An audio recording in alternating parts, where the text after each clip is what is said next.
Well, good morning, everyone. My name is Chris Deeran. I'm director of Enlighten, the Scottish think tank, and feels like a very good week to be talking about Scottish football. The stars have aligned for us. The nation is alight with football fervour once again. I'm trying to think how many times I've watched those goals over and over since they were scored. I'm delighted to be talking about football. It's not something we talk a lot about in our think tank world, but when I decided I wanted to be a journalist several decades ago now, it was with the sole intention of getting into football matches for free. And I had visions of myself in the press box at Old Trafford getting hauled in by Fergie for the hairdryer treatment over my latest world exclusive. It didn't quite work out like that, but I did get to cover Stirling Albion for a year for my local paper. And then life took a different path. But anyway, all of which is to say, I'm always pleased to talk about football, and I'm delighted that Enlighten can talk today about this really important aspect of the game, which is the rise of women's football and the opportunities and challenges it faces. The women's game in Scotland, as elsewhere, has grown rapidly in recent years, drawing an increased investment and sponsorship and larger crowds, greater TV coverage.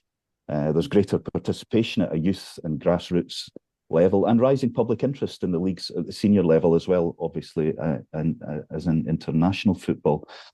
This is undoubtedly having a positive impact on the fitness and health of girls and young women, and on the quality of the football and the players as they get access to greater resources. But there's clearly more to do, more growth available. Revenues and salaries remain quite far behind those in the men's game, and the leading clubs in Scotland are still often outperformed and outspent by their international competition. So the things to consider today: how can this be tackled? What are the challenges and opportunities that we're talking about? And also, what are the benefits to women and to Scotland as a whole of this very welcome phenomenon that we're seeing now? We've got a brilliant panel. Our guests are Joelle Murray, slightly starstruck here, coach and former captain of Hibs, who was capped 48 times by Scotland. Marie Todd, the Scottish Government's sports minister, and Professor Grant Jarvie, who's chair and director of the University of Edinburgh's Academy of Sport. So I've asked each of them to talk, give us a few words at the start, and then we'll have a chat.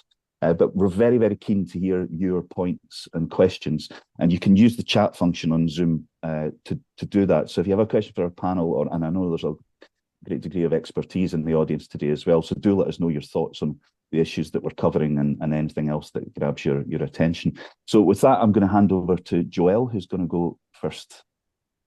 Hello. Firstly, thanks, Chris and the guys at Enlighten for hosting this panel and giving the platform for these hopefully thought-provoking discussions. But yeah, I am Joelle Murray. I played for Hibs. Only ever played for Hibs. A one club player. Played for the club for over 20 years. So across those 20 years, I've seen a lot of growth, a lot of development, and a lot of kind of moments, peak moments, and moments for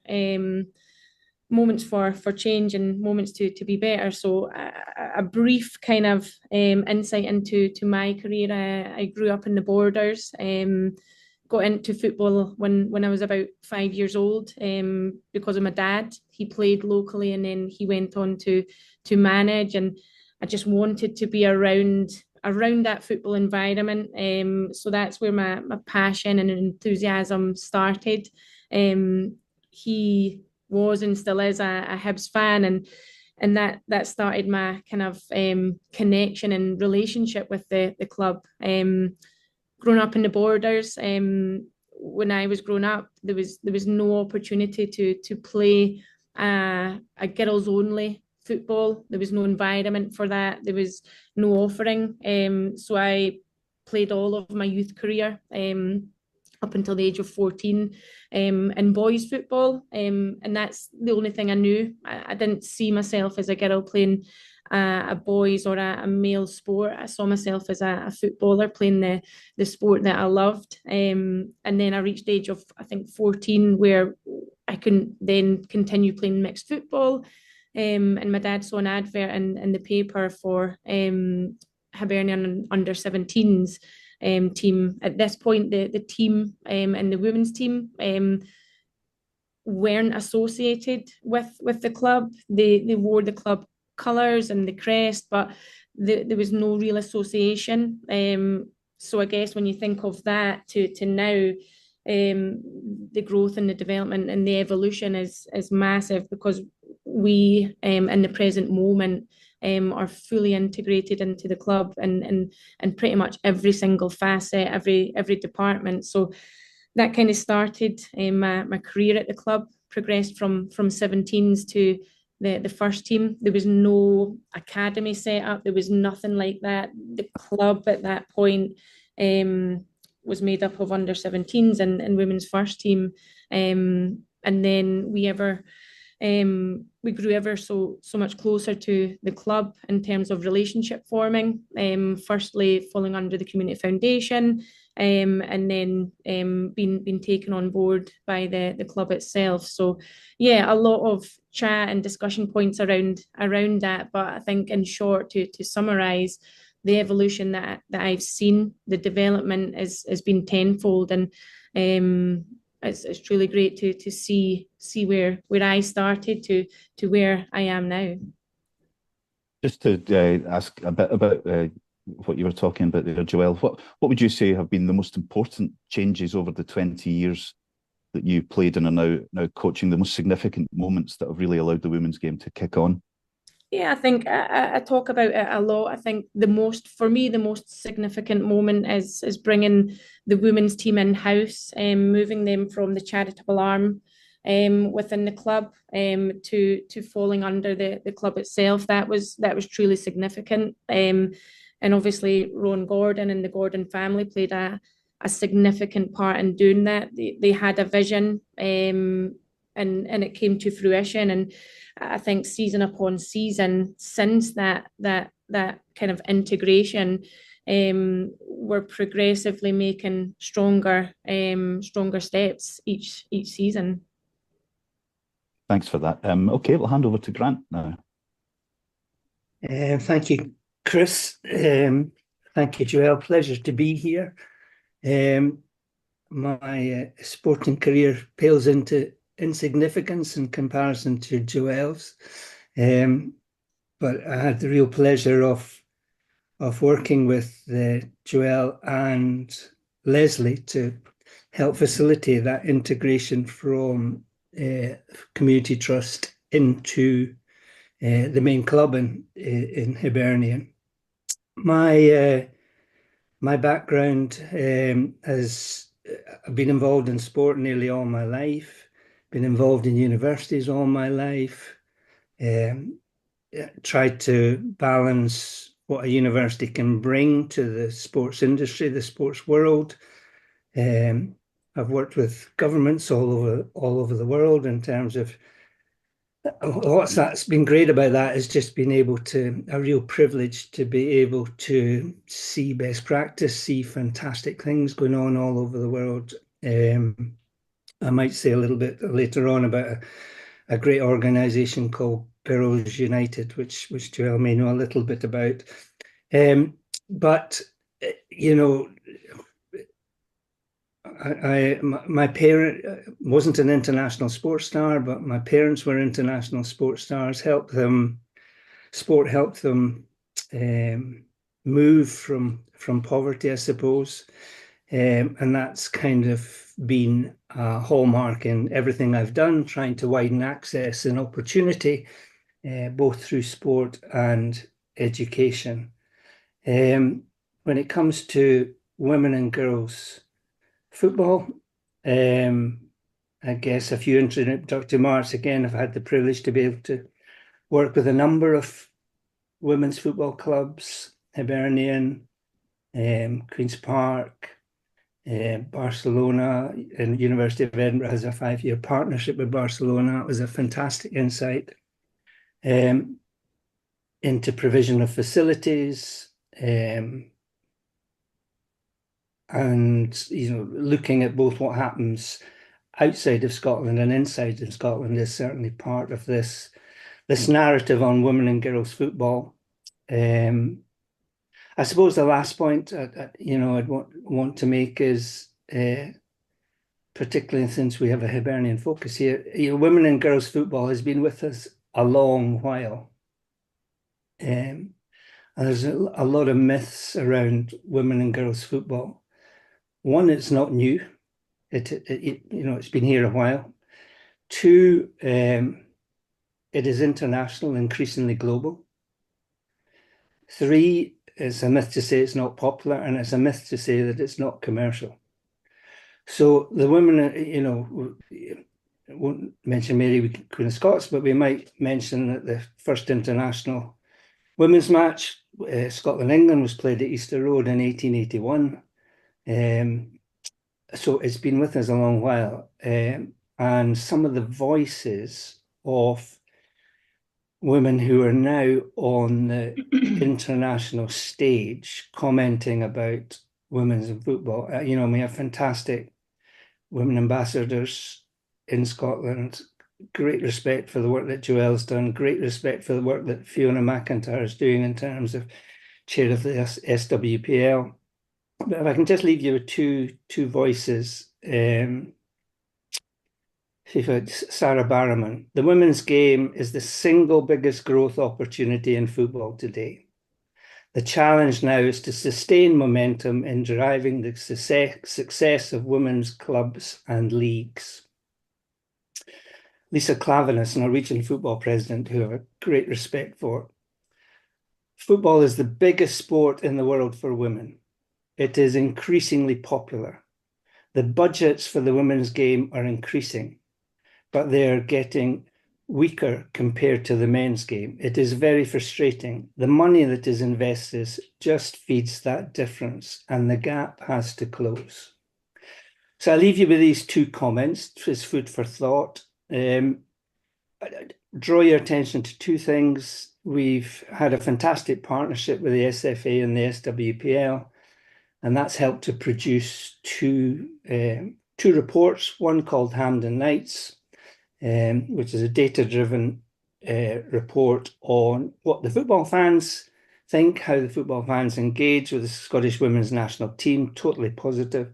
And we've done another report in partnership with the SWPL called Club Days, which tries to assess the state of where women's club football is in Scotland. They're both available online, but happy to make them accessible if people feel they would like to read a little bit more about this. Thank you for that, Grant. And perhaps as we talk, some of the data that and the findings of those reports would be worth mentioning, because they are fascinating and make for fascinating reading. So we can come back to that. And last but not least, I'll hand over to you, Marie. Thanks very much. Good morning, everyone. I'm Marie Todd, Minister for Drug and Alcohol Policy and Sport. Scotland's best ever sports minister is my claim this week. So I'm delighted to join you on this panel conversation on the rise and future of women's football, and thanks very much to Enlighten for asking me along. We have been fortunate to witness an incredible year of women's sport, including the Euros, the Rugby World Cup and the Scottish Open, and the Camogie Hurling Internationals, a fixture close to my heart. The Shinty Hurling's been happening between men for 100 years. This was the second ever international between the women and the first ever high profile, high status one. So it's been incredible to see women thriving on the international sporting stage. Now, I'm a firm believer, and many of you will have heard me say this before, sisterhood is stronger than nationhood. So the success of the Lionesses, I believe, will undoubtedly contribute to the advancement of Scottish women's football, and I think it has, as well as inspiring the next generation. We know that women and girls' participation in football continues to grow in Scotland, and that this increase in participation will be delivering real benefits to women and girls right across Scotland, including through providing a community, new skills, confidence, improved health and well-being outcomes. As Grant said, sport has the power to change your life, and I want women to have access to that potential. We have to ensure that women and girls are given every chance and every opportunity to participate in sport and physical activity across every stage of their lives. It's now more achievable than ever for young women and girls to have careers in football with increased opportunities and pathways, the opportunity to play professional football at home in Scotland as well. But I'm well aware there's still a long way to go. You might have seen the 2024 Scottish Health Survey results, which were published earlier this month, and they show that that gendered gap still exists in physical activity. We know that many girls have already decided they do not belong in sport way before adolescence. Providing a positive experience from an early age is absolutely key, and as well as increasing that visibility of women in sport, showcasing the role models that inspire participation. Now, last month, and I have to say it's my favourite week of the year, but Scotland once again celebrated Scottish Women and Girls in Sport Week. I was thrilled to have our campaign endorsed by former Scottish national team captain Rachel Corsie, who is, as well as Joelle, an inspiring role model for women and girls. During the week, partners highlighted opportunities for women of all ages and stages to participate. Scottish Women's Football, Walking Football Scotland announced a new collaboration to encourage more women to stay active and involved in football in later life. And the announcement included a new £5,000 fund to help clubs establish new women's walking football groups. Earlier this year, we hosted a women's sports symposium alongside the Welsh Government. And we're delighted to have the SFA and the SWF and the SWPL in attendance, amongst others. Now, during that event, the Women's Sport Trust presented the Shaping the Future report, and that research highlighted how Scotland and Wales can harness the momentum in women's sport to drive long-term growth. The report provides the first comprehensive analysis of women's sport visibility across the two nations, highlighting the progress that's been made and the opportunities for further growth. The research demonstrates that Scotland and Wales are achieving strong audience shares. So, as Grant said, it's popular. Women's sport is popular. They've got strong audience shares for home nations matches, unprecedented growth in digital engagement, particularly on TikTok and Instagram. And that's probably something that's unique to women's sport. Major tournaments like the UEFA Women's Euros have played a key role, though, in driving that growth and visibility. The report also echoed the Women's Sports Trust earlier research and visibility, finding that athletes themselves are increasingly becoming cultural figures, reaching audiences through personal content, creative collaborations, and mainstream media appearances.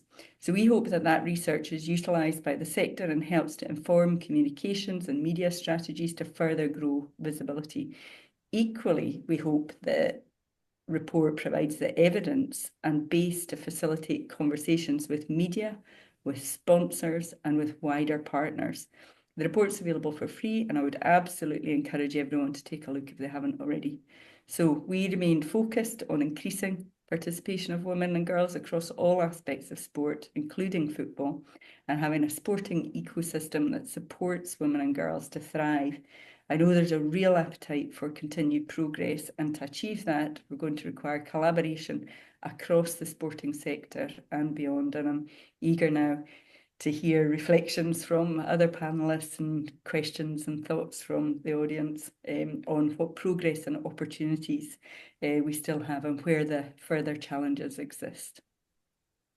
If I could just come back to you straight away, Marie, one of the words you used most often in your remarks there was visibility. And as Grant rightly says, the women's game has been with us for over a century or whatever, but it's only perhaps in recent years that the visibility has risen so sharply, and probably with the international competitions and I guess more televised games, etc.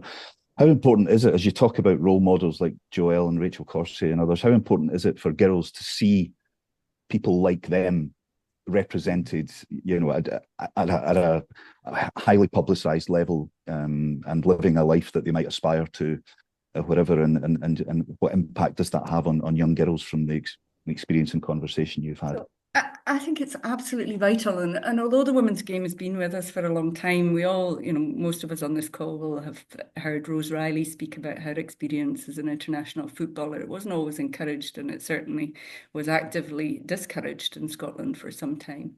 And we've a bit to overcome in terms of equalisation. As I said, girls, pre-adolescence, girls have already decided that sport is not for them.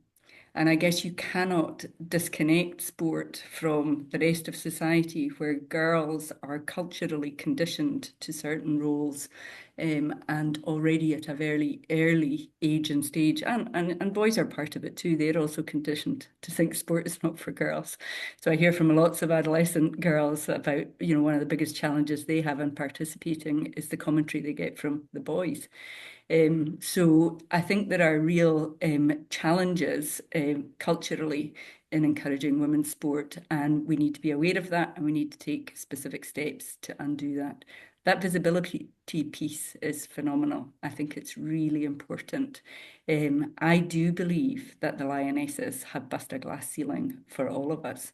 I think that they'll lift all, and it's not just football, it's all of women's sport. And if you think, our next door neighbours in England now have, they've got the Lionesses in football, they've got the World Cup winners in rugby, and it definitely is lifting the profile of women's sport across the UK, and that is helpful to us in Scotland. But yeah, more chances, more opportunities. Next year we've got the Commonwealth Games. A good spread of female events, lots of inspiring role models will be taken to the stage, and those young babies now will be watching on with awe, and hopefully will grow up in a very different world to the one I grew up in. Well, I think your comments about sisterhood being stronger than nationhood, and being delighted about the impact of the Lionesses. I can't imagine that quite translating to the men's game. No, and let's see how the World Cup goes next year.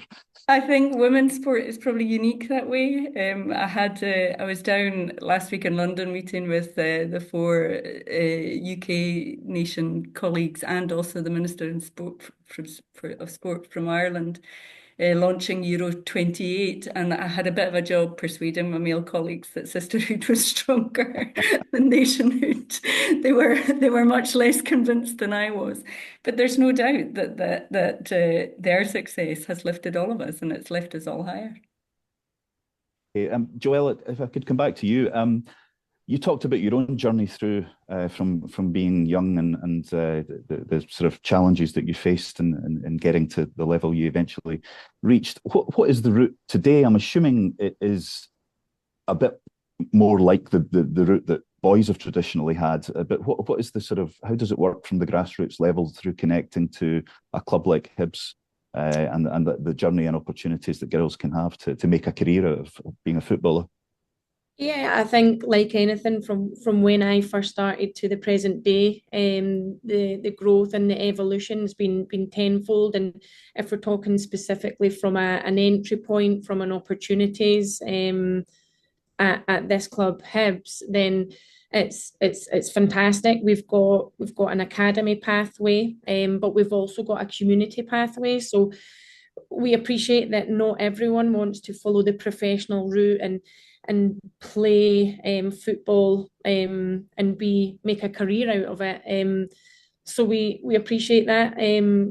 Hence why we've introduced and have done so for a number of years now, a kind of recreational community environment, because we would hate to really just turn people away by, you don't want to play professional, so we're not going to provide an opportunity. So at Hibs in specific, we have that opportunity for both professional and recreational, and it starts from an early age. We've got TOTS classes from 5.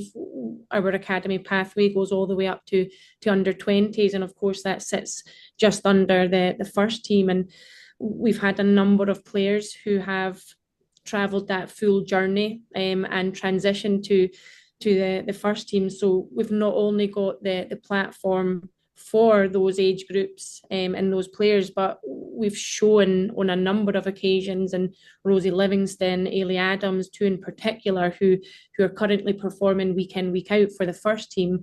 Those girls followed that pathway, and it's fantastic that we've got opportunities. And Marie was talking about visibility, and it's true when they say you can't be what you can't see. So the visibility has certainly increased from when I first started, but I think we as a collective still have a lot of work to do to further progress and develop that aspect. So yeah, at the club we have a fantastic kind of academy and also recreational pathway for girls of all ages to come in and play football.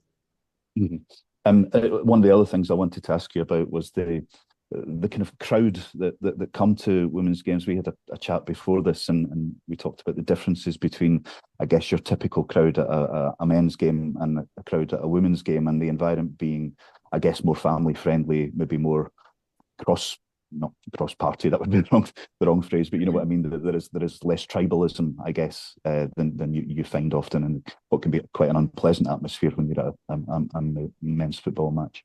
Could you just talk a bit about that atmosphere and the kind of people that come along to watch the women's games? Yeah, the women's game, we want it to be a welcoming and inviting environment for families to come.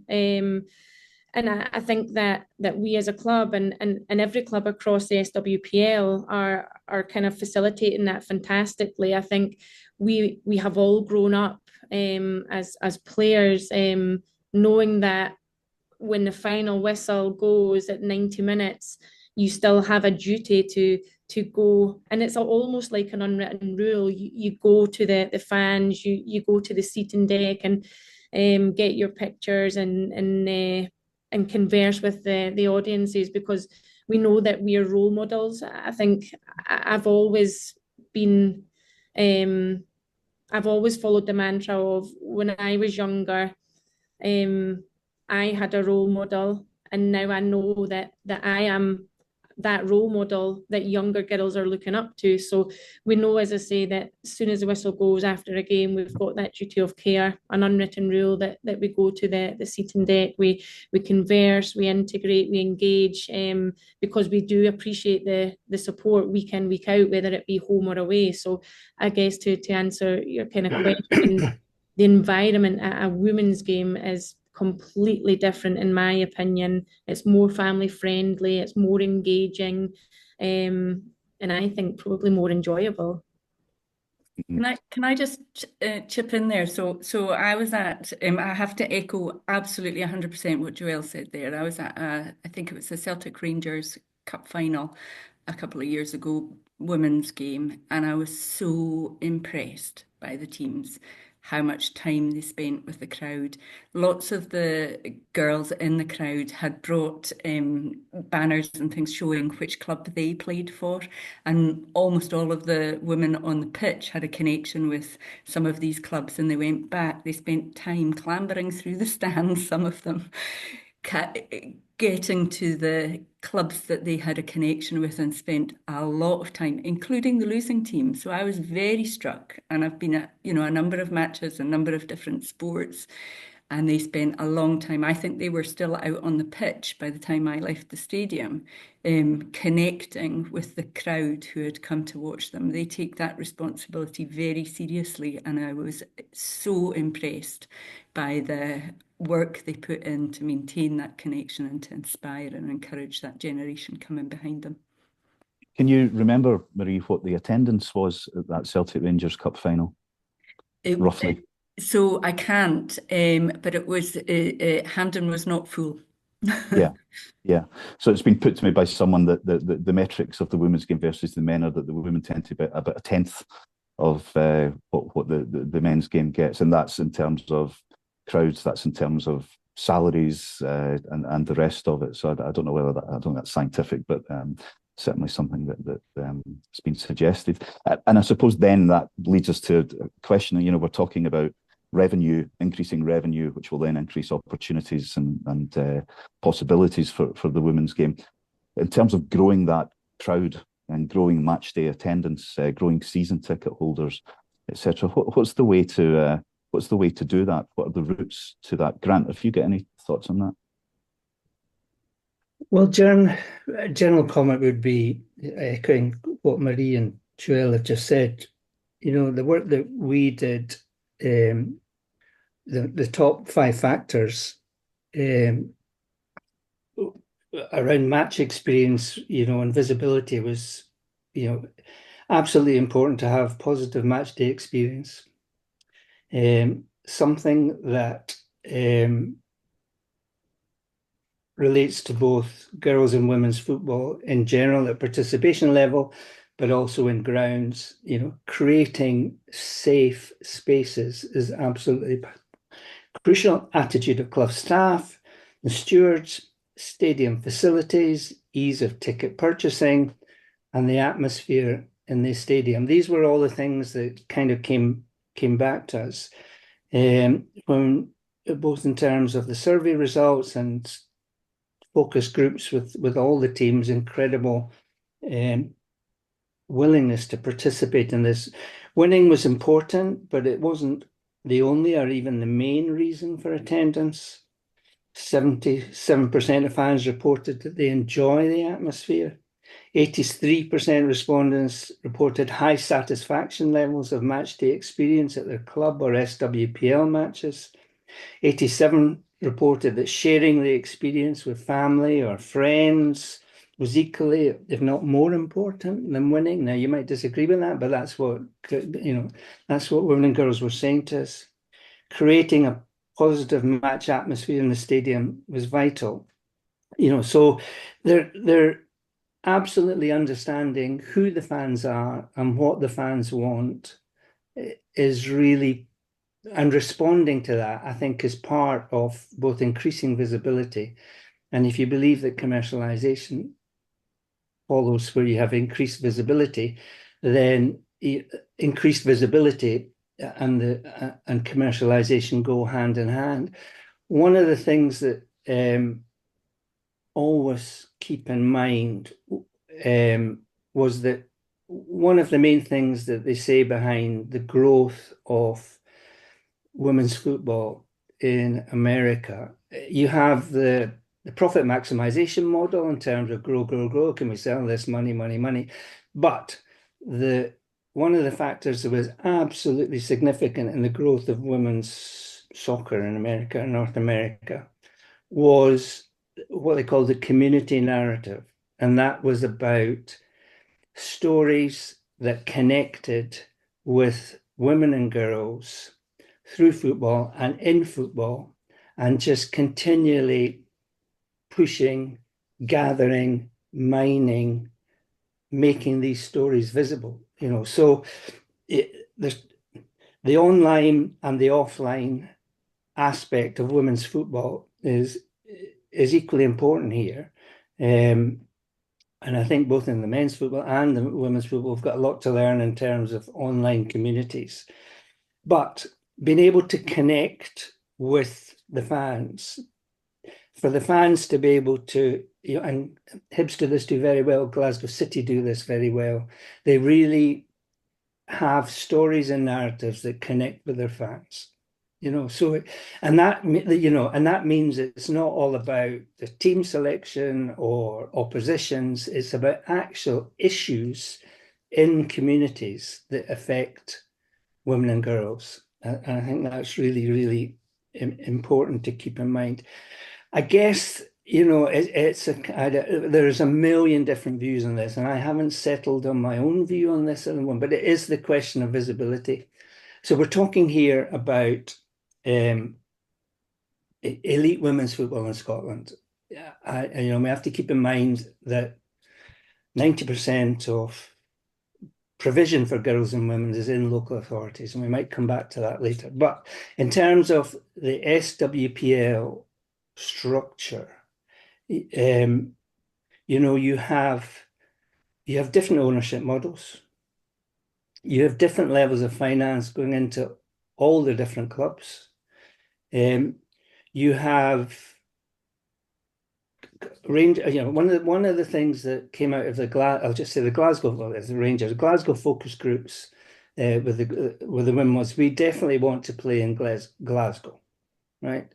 We want to connect with our fans and our fan base in Glasgow. We don't want to play outside of the city of Glasgow. And they saw that really, really important as growing visibility and growing commercialization.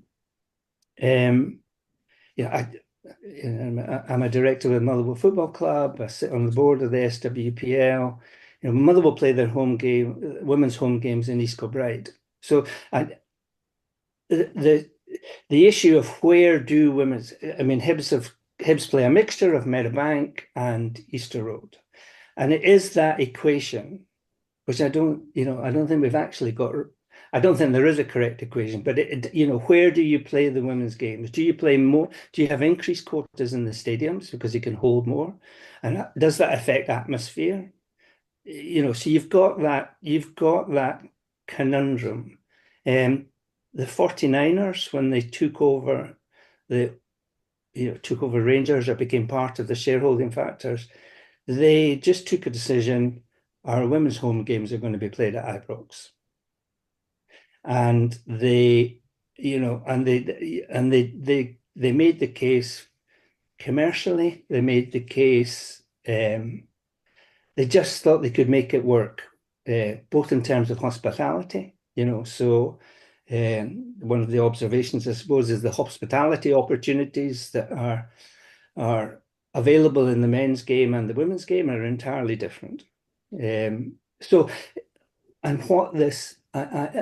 the stage of development where women's football is. It is, and you either look at it as a startup organization, which needs investment, I'm not sure about that, but it is definitely cross-subsidized. And the argument we need to win that argument. That cross-subsidy has to stay in place. So what about the clubs who don't have the big philanthropic backers, the Glasgow Cities, the Hibs, the Hearts? What about how do you sustain and grow women's football across the SWPL? If you take the main income streams that are there for football in general, commercial, TV money, gate money, the mix of revenue and the money mix going into women's and men's football is different, and the levers are different. The SWPL has done a great job in terms of it's a commercial entity. Its job is to create commercial growth, and the money going back to the clubs has increased year on year. TV money, you're not going to get as much gate money. And this isn't a country where, we know that we have the greatest fan football loving nation in terms of 1 in 4 in Europe by a country mile. Football is loved in Scotland. So, there is, I don't have a million correct answers here, but visibility, commercialization, the narrative, creating safe spaces, listening to what fans want and looking at the different models that exist within provision of elite women's football in Scotland is, and one argument I often use is, women's football has been with us a long time. Women's football was not always funded for a long time, and there is a bit of restorative justice here, I suppose, in terms of catch-up. There's a lot of catch-up to do, and my own views, it's the morally right thing to fund women's football, and it's just the right thing to do. We're talking about cross-subsidy from the men's game into the women's game. Yeah, it is I see it as cross-subsidy at this stage. And so, Marie, I'm interested in whether you agree with that. So there's that aspect of it, and then there is the commercialisation aspect where the women's game also grows its own income to whatever extent that is possible. I noticed, for example, there was a deal done with Halo this week, which is working for both the men and the women's women's games. So that I guess that's, I don't know what slice each of those will get from that. But what in terms of what you can do as a government minister and the power of government to impact on this, because I do know, for example, that I think some other countries there is a funding of the women's game from government. I don't think we do that here. But what's the sort of, what are the options for government, and what's the role that it should be playing as an enabler or a direct funder or whatever that might be? So I think it's important to acknowledge that the women's game is, it may have existed for a long time, but it hasn't existed in its current form for anywhere near as long as the men's game. So they're at two different stages.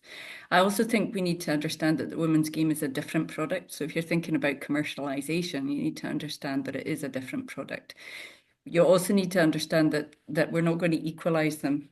Women's sport is not going to, and that's a generalisation, that's not just football, but women's sport is not going to equalise with men's sport without intervention. If we just leave it to happen naturally, it's going to take a couple of 100 years.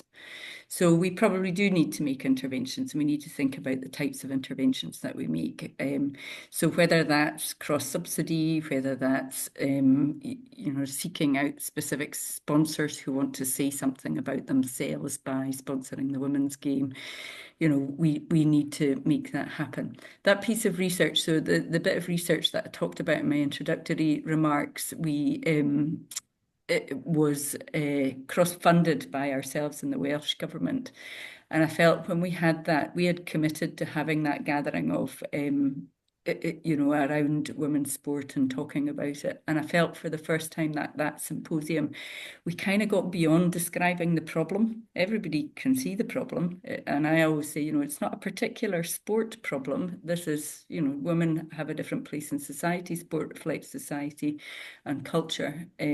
But we can change it, and sport can, I'm someone who truly believes in the power of sport. So I believe sport can lead the way in making that change. So that piece of research helped us, I think, to get beyond describing the problem and start to think about solutions. One of the things that was very clear, as Grant's alluded to, is the connection that people feel with women's sports. Doesn't surprise me. I mean, I'm not one who likes to perpetuate gender stereotypes, but women are better at connecting. Women are better at the human stuff, and actually it turns out that's the case in sport as well. So on social media, now they do get a lot more abuse because we're women. Try being a female politician on social media. But so if we can protect them from the misogyny and abuse, actually something quite magical happens in terms of connection between elite athletes and their fans on social media. And that's very different from what happens in men's sport. So I think understanding the differences, intentionally making interventions that intentionally shift the dial, not just accepting that it'll sort itself out. I think these are all important things.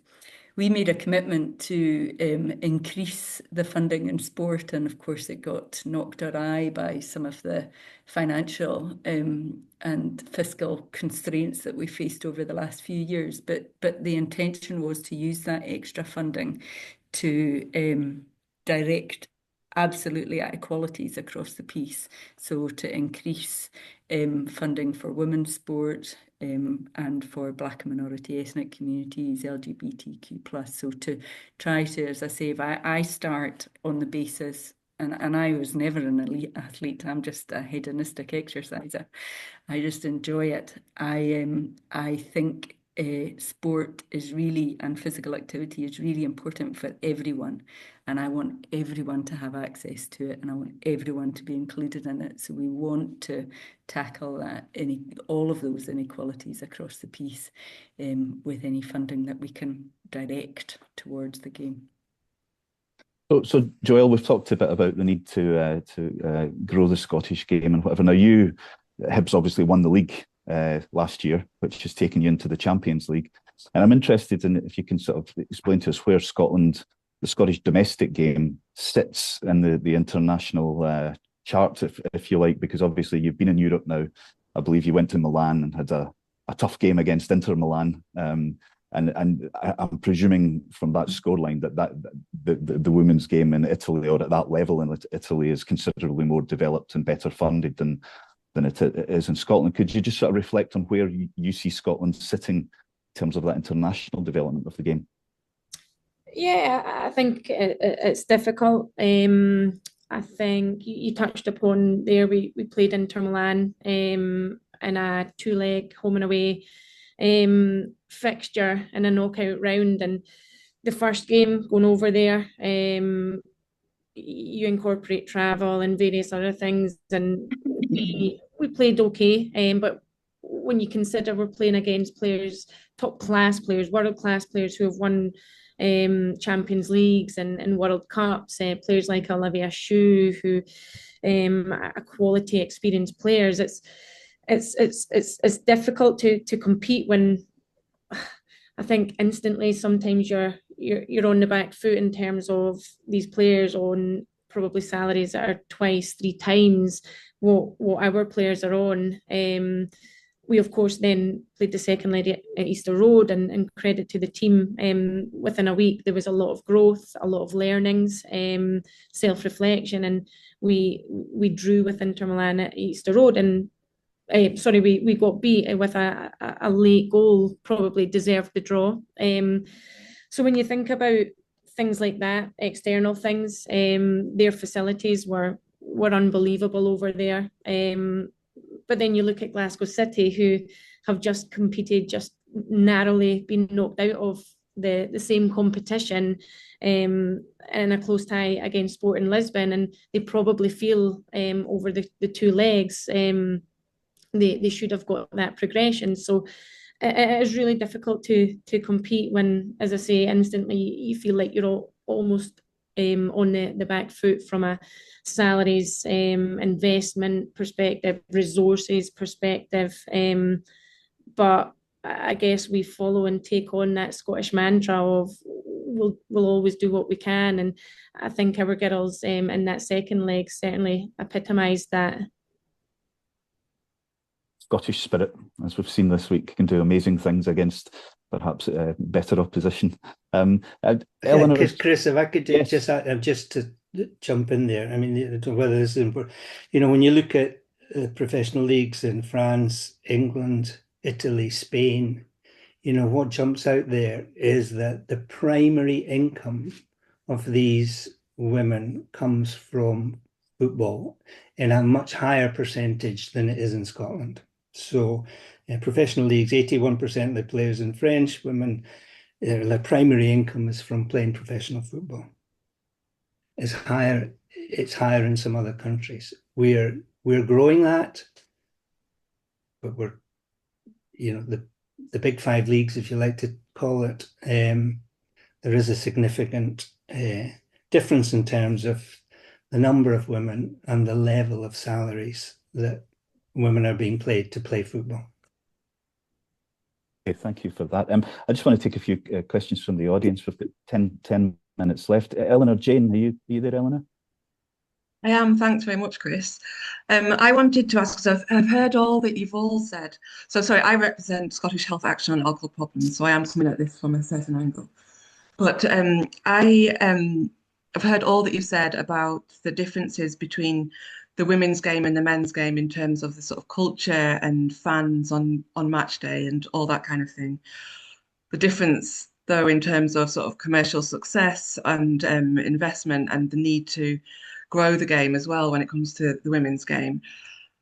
But what we can see in the men's game is sponsorship from harmful commodities such as alcohol. Gambling is obviously more prevalent at the minute, but alcohol has been prevalent. You could see it when the men's team played this week. You could see tenants around the pitch.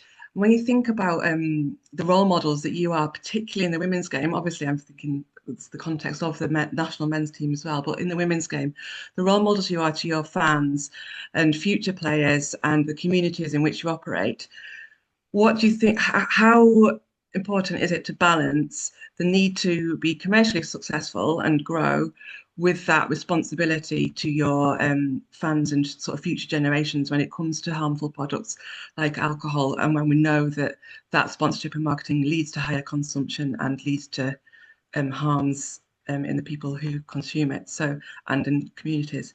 So how would you go about balancing all that? And I guess, Minister, it'd be particularly interesting to hear from you, given your dual responsibility for sports and alcohol and drugs. But I'd be really interested in hearing from you as well, Joel and Grant. I don't know if you want me to go first. Yeah. So firstly, I have to commend the women's game for their ethical stance on sponsorship. So the Scottish women's football don't accept alcohol sponsorship or gambling sponsorship, and I think that's really to be commended. I think it's a difficult challenge. I want money to go into sport, but I do want sport to be a healthy thing in Scotland, and I think it's a lovely way to do it. I'm a junior health minister, and although I've carried sport with me through several portfolios, I've always been a health minister. Actually, we're one of the few countries who do that. I think there's some Scandinavian countries, but largely in Europe, sport sits within culture and international events. But I think we're a nation that recognise the health benefits of sport, and I think that's quite important. On the advertising, I think it's really important that we consider a couple of particular populations when we're considering that question. So, do children and young people need protection from alcohol advertising? My understanding is that they probably do. The evidence from Public Health Scotland was that exposure to alcohol advertising encouraged them to drink younger and to drink more. The other group I often think about when I'm thinking about alcohol advertising in sport is people in recovery. And the evidence is less solid for them, but I've certainly heard anecdotally from many people in recovery just how difficult it is for them to, go to matches when they're surrounded by alcohol advertising and encouragement to drink alcohol. So I think it's something we really need to consider carefully. The Public Health Scotland study looked, gave us a great summary of the evidence. It didn't tell us what to do. And that's the challenge. We're going to have a discussion nationally around what steps we need to do. There's a complicated picture out there with what's devolved and what's reserved. We could take some very bold actions here in Scotland, and it makes no difference because we see all the English advertising and all the English marketing. We know that alcohol companies often get round some of the restrictions that are in place. So it might surprise everyone to hear that France has had a ban on advertising alcohol. France is a country that likes alcohol. It produces wine in the same way as we produce whiskey. It's an iconic industry within their nation. And they've had an alcohol advertising ban for a very long time in sport. I'm a big rugby fan, as everyone knows, and I'm very, quite baffled by the fact that I can go to a French game and see loads of Guinness advertising, and it takes you quite some time to notice that it's Guinness Zero that's being advertised. So the companies get round the ban, and I would say in Scotland, what we need to think about is what levers do we have at our disposal? We need to acknowledge the relationship. I think we've established there is a relationship between advertising and consumption. And then we need to think about what can we do that would be effective and particularly protect the groups I've mentioned, so children and young people, people in recovery, and be impactful. And I think it's going to take us some time to navigate that and work out what it is we need to do. But we do need to do something. So let me be clear, I'm Drug and Alcohol Policy Minister. We are losing around 1,200 people a year to direct alcohol deaths in Scotland. We have the highest level of alcohol deaths in the UK, and that direct death is the tip of the iceberg. So that does not include the people who experience cardiovascular disease or cancer related to alcohol. 1 in 10 cases of breast cancer are caused by alcohol. And we as a population, our citizenship, do not understand that link. So we need to understand better that alcohol is health harming. And we need to think carefully about how much we want to expose our population, including children and young people, to that. Right, thank you for that. So we don't have lots of time left, so I want to just move on to the next question. Andrew Jeffrey, Andrew, would you like to ask your question? Yes, hi guys. Hi, I've really enjoyed listening to you all. Thank you very much for this. My point really is on the professionalism and the opportunities and accessibility now for the women's game in terms of player care, looking after obviously making sure the players are looked after on and off the pitch, but the pitches as well. There's not enough pitches that I don't believe, and that are out there for clubs like Hibs in the community who have worked for previously St Mirren's women's team. That I know the head coach. They're going from place to place, and they're all very expensive as well. And the last point was on player retention, coach retention as well. How important is that to grow the women's game within Scotland, and to probably all of the panel, if that's okay? I think, Joelle, you should probably lead on that. Yeah, I think, Andrew, nice to hear from you. I think for me, pitch availability, if I'm talking specifically from an Edinburgh perspective, has always been an issue. Pitches are, of course, at a premium, especially in the darker nights when you're needing floodlight provision, and in the winter months when you're probably needing an astro pitch. So it's always been an issue for me. Before I stepped into the role that I'm currently in, I headed up I was head of academy with the Community Foundation, and I experienced that firsthand. So that, I believe, still is an issue. From a coach retention perspective, I think we speak a lot about players and progressing player development, but I think we can't have the players if we don't have the coaches. So I think equally as important is having a sustainable approach, and really invest in our coaches, because to get the best players, you need the best coaches. So I think your points are fantastic, Andrew, and I certainly don't have the answers from the pitch and the resources perspective, but from a coach's perspective, I think you're right. There needs to be a sustainable model. Players become familiar with their coach, whether a coach is delivering a specific playing style and ethos and a way of playing in and out of possession. If then another coach comes in and changes that model, there's no kind of longevity and sustainability in it. So yeah, for me, I think the investment in our coaches at both levels, grassroots, recreational, and professional, can only be advantageous for the growth and the development of the game in general. Marie, could you just quickly talk about the pitch availability? We don't have a lot of time, so so certainly, anecdotally, I hear regularly concerns around certainly and very definitely at grassroots level that boys' clubs are often given a higher priority in terms of access to pitches than adult women's teams, and we just need that all to be sorted. But I guess the answer is for us to invest in more facilities. The SFA are doing that. There is work going on across the country to try to improve the facilities available. But I think, I said at the beginning, or I said at some point, sport reflects society, and there's an inherent misogyny within society, which means that women are discriminated against. Women have less power, less money, and less status, and that happens in sport as well as in the rest of our lives. We need to recognise, I think, the power of sport to change the world, and we need to take the lead, I would say, in sport in sorting that. Well, at risk of being accused of misogyny, I'd quite like to give Grant the last word here. Grant, basically because of what Marie just said about the power of sport to change the world. And again, if you could be brief, because we are out of time, but in terms of the soft power of women's football and women's sport, I know that's something that you've been thinking about a lot.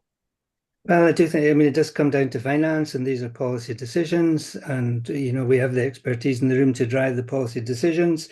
In Canada, Canadian Women in Sport Commission tried to outlaw gambling completely. Where they got on that was the gambling organisations had to pay more for the health damage that they were causing. So on that, I do come back to Marie, don't fall off your seat here, but should sport and physical activity be statutory and not fall under non-statutory provision? If we are a sporting football nation, which we all believe we are, then let's fund it to make sure not just culturally, but socially, but financially, we're a football and sporting nation. And on the last comment, you talked about Wales. Laura McAllister, the work that Laura McAllister does in terms of policy, in terms of her connection with UEFA, Wales have really grasped the nettle around using sport, football, ambassadors in general as soft power assets. And, it is front and central of the global sport Wales, the countries Wales wants to connect to, and how football and rugby and other sports can help Wales with trade, business, influence. I know that's not your portfolio, but I'm looking at Mr. Angus Robertson here, and I definitely think there should be a top slicing from Mr. Robertson's portfolio into the football and sport. So top slicing from other portfolios. Thanks for the contribution you make, Marie, but you shouldn't be able to go this alone in terms of funding football and sport. I hope that helps, Chris. Thank you, Grant. That's very useful. A bit of challenge at the end there. That's what we like, a bit of grit in the oyster. What a really inspiring and enlightening, appropriately enough, conversation it's been. We're out of time, but there's clearly, it's nice to hear something positive and a bit of hope and optimism about something, because we're not always having that conversation in Scotland and in other areas. So there's clearly lots to be done and some ways to do that. And I hope people in this call have learned a lot from this and have come away with maybe some ideas about what could happen next. So thank you very much for attending. And I'd really like to thank Joelle, Marie and Grant for sharing their wisdom with us today. So thanks very much.